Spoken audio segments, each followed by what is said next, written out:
welcome to Home Farm. Today we're going to be tackling our garden furniture. We've not treated our garden furniture for a couple of years, so it's time to give it a good treatment and restore it. As part of what we're going to do, we're going to sand all of our wood down, we're going to treat it, and then we're also going to apply various stains and varnishes. Because we have got quite an assortment of different garden furniture, we want different colors and different applications, we're also even going to experiment with fence paint. These are Kirsten's grandfather's sandpapers. We found them in his garage. We have no idea how old they are. He used to keep stuff for quite some time, and you can actually see by the branding they actually look really old. So we'll be using some of them now and see how they perform against the new stuff. It says established 1781, but I don't think they're that old. Like this little guy here.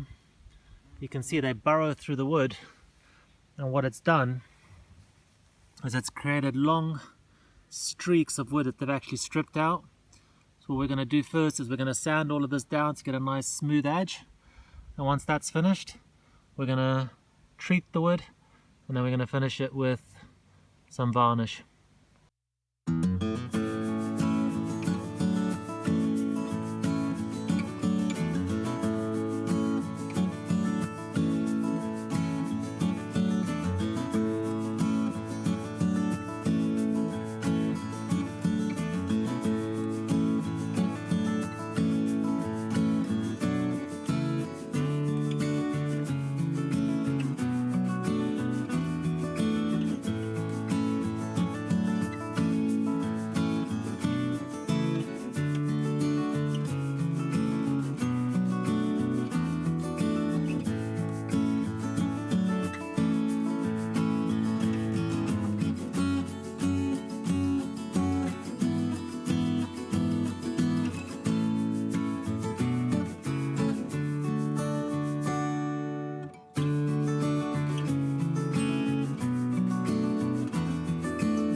We have been using some protective gear, sanding even though it is really windy today, and we're making sure that the wind blows away from us. It still has a tendency of blowing back at you, so it is very fine dust, and I'm sure it doesn't do a lot of good if it does get into your lungs. So we are using these little masks that have actually been working very well. So the first batch of outdoor furniture has been sanded down. Today we're starting on the second batch. It's a lot easier to see the wasp damage on this particular wood because they've actually stripped away the varnish completely. Yeah, you can see it here where they come and sit down on it, and then you can actually hear them crunch it out, and apparently they take it back to their nest and use it to build the nests out of. So what we're going to do is we're going to apply an insect treatment once it's been sanded down, and then we're going to varnish it and stain it. So we've been using two sanders today. This one from Makita, which is 180 watts, and this one from DeWalt, which is I think 220. This is obviously the more expensive piece of equipment, but I've got to say it is far more powerful than the Makita. I do find it quite amusing that they've got this little catchment pouch at the back, and given how much we've sanded today, this thing is virtually empty. Well, that's because it keeps falling off. Stays on for all of like 3 seconds.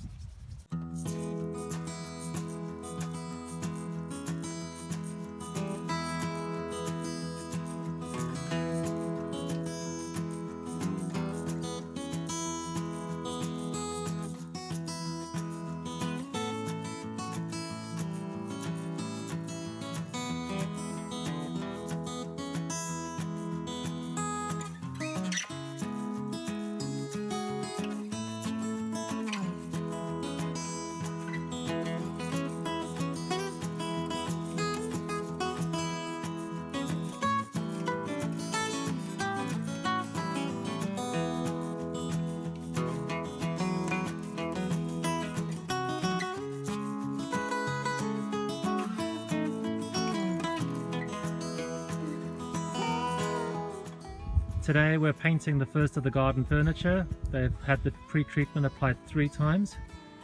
The product we're using today is cuprinol. This is the fence product, but there is a method to our madness. It is wax enriched and extra water repellent. So our rationale is that we do live in a very wet climate, so we just figured that this is still going to give us a great level of protection with regards to the rain and the wetness. So we're really hoping that this product does work for us, so we'll let you know.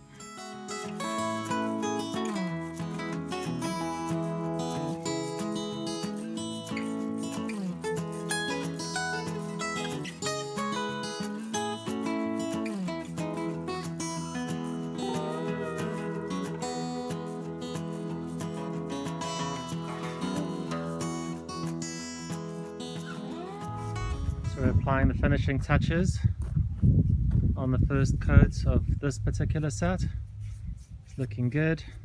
The one thing I do find to be very frustrating about wood stains and things like this is that when you're in the shop, if you're not even all shops have samples of the colors, but the ones that do, the samples are like this big. And it's, you know, much like, I suppose, choosing paint for the house, but, you know, hopefully in some instances you can get little pots of samples for the house and interiors, but here you can't. I mean, we had to buy this huge, how much is this? 5 litres. 5 litres of paint. So you kind of cross your fingers, you're thinking, gosh, I really hope this is the right colour, I hope it's going to be fine.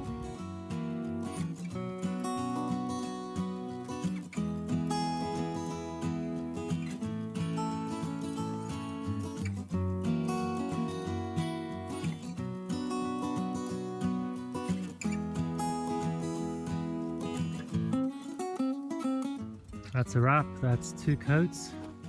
This set is finished. We're just going to give it about 20 minutes to dry, and then we'll move it down to the deck.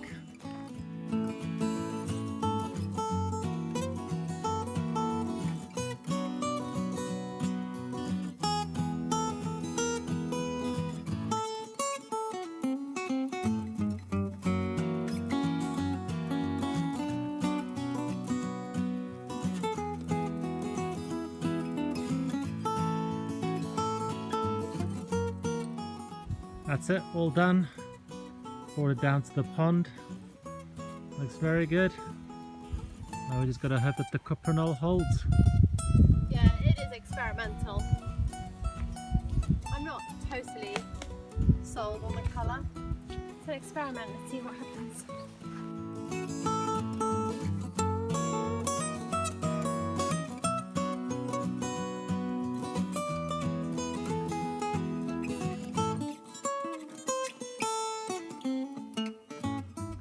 So we've learnt our lesson with regards to using fence paint. It's not to say that what we did was incorrect, it just comes down to the application that you want. So after the first coat of the fence paint that we put on, it actually looked quite good because you could see the grain coming through the wood. The problem was that you could see the brush strokes, so we were forced to put a second coat on. And when you put that second coat on, it starts to get quite thick, so you start to lose the texture of the wood. And you start to see less and less of the grain, and it almost gets a plasticky type vibe to it. So even though that's okay for the chairs down at the deck, for these particular ones, we've duplicated some work now for ourselves. We're going to have to sand them down again, and we've actually purchased a proper wood stain for furniture for the outside that will allow us to have a more natural looking finish. So the next exercise is going to be to sand these guys down, which is going to be an epic job. I think you'll get a better idea in the sunlight of what we're referring to now. So the wood grain is almost virtually gone, and it's got a very thick coating to it, which almost looks a little bit plasticky, as we said. This is the same wood, this is the original color, and these are the 2 varnish colors that we've opted for stains. So what's been recommended to us by the hardware store for this job is the Sanderlin product. These are durable wood stains. We've got the Burma teak and the African walnut positioned respectively here. So this is what we're going to start staining the remaining furniture with. And I'm going to have the unenviable task of having to sand two of these guys down again.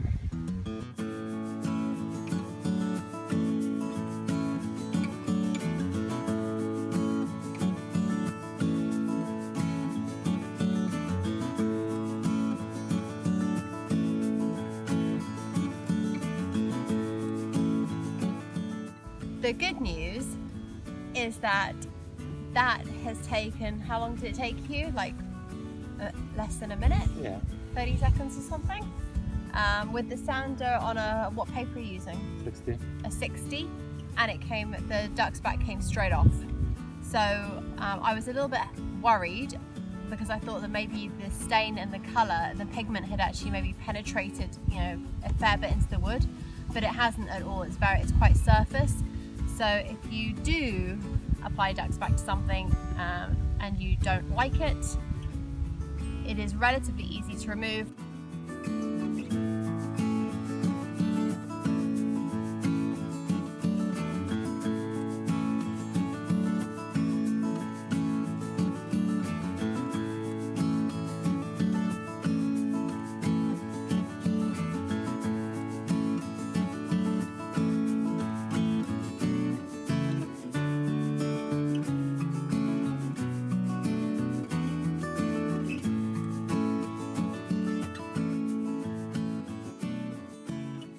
Out back we've got our outdoor table with chairs and we've got two sunbeds and a little bench. These have already been sanded down and they've been treated with the wood preserve, and the next step that we're going to be doing today is we're going to start applying the various stains to them. So with regards to the table and chairs, as we said, they've already been sanded down, they've already been treated with the wood preserve, and today we're going to be applying a clear garden stain from cuprinol. This is going to change the color a little bit, but what's really nice about these stains is that they accentuate the grain of the wood.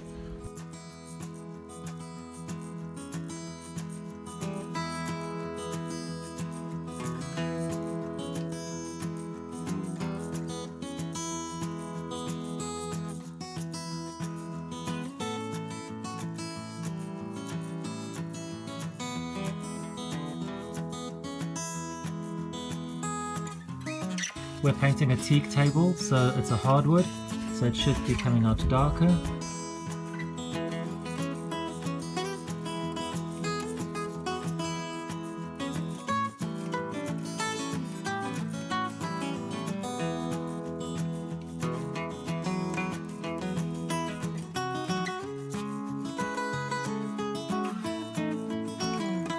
That's the first coat done on the first sunbed. The colour has changed slightly. I've got to say the stuff doesn't go a long way.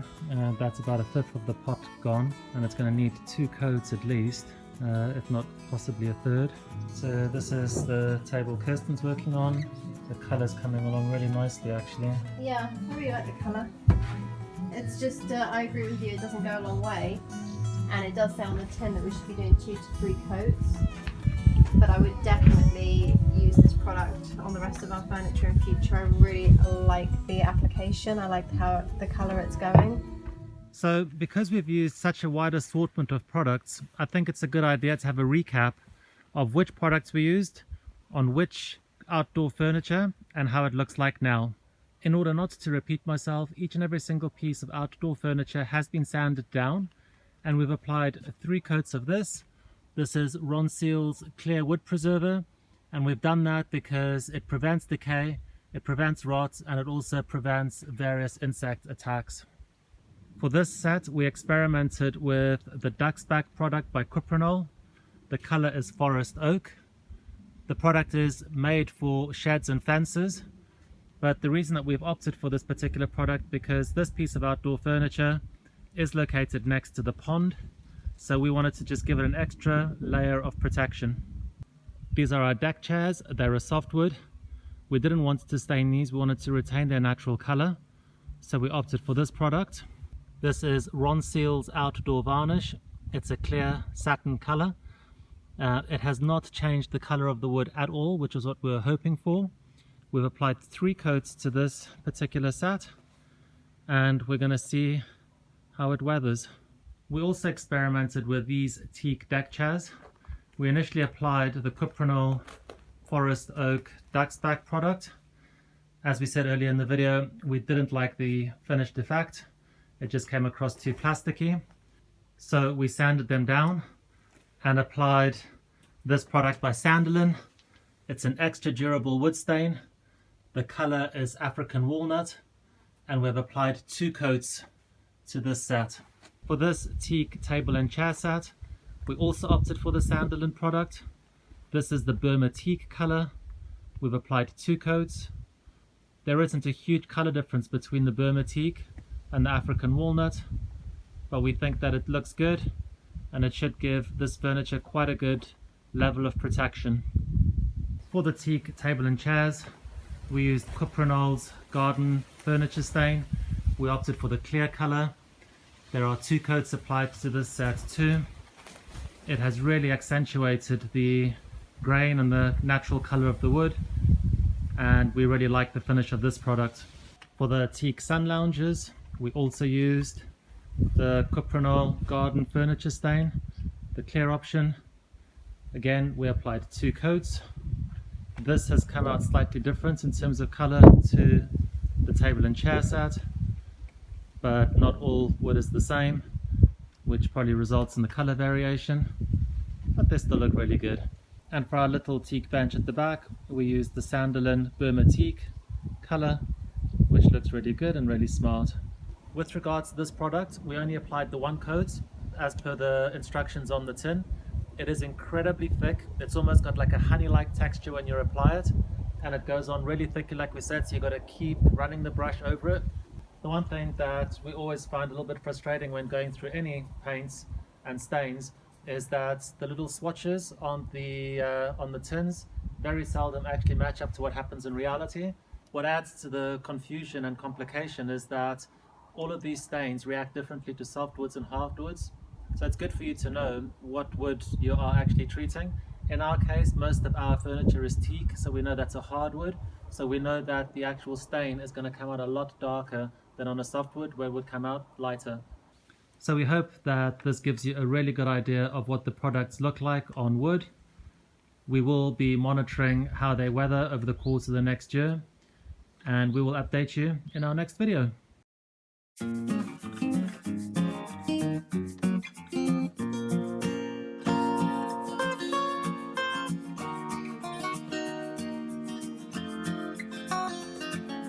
Thanks for watching.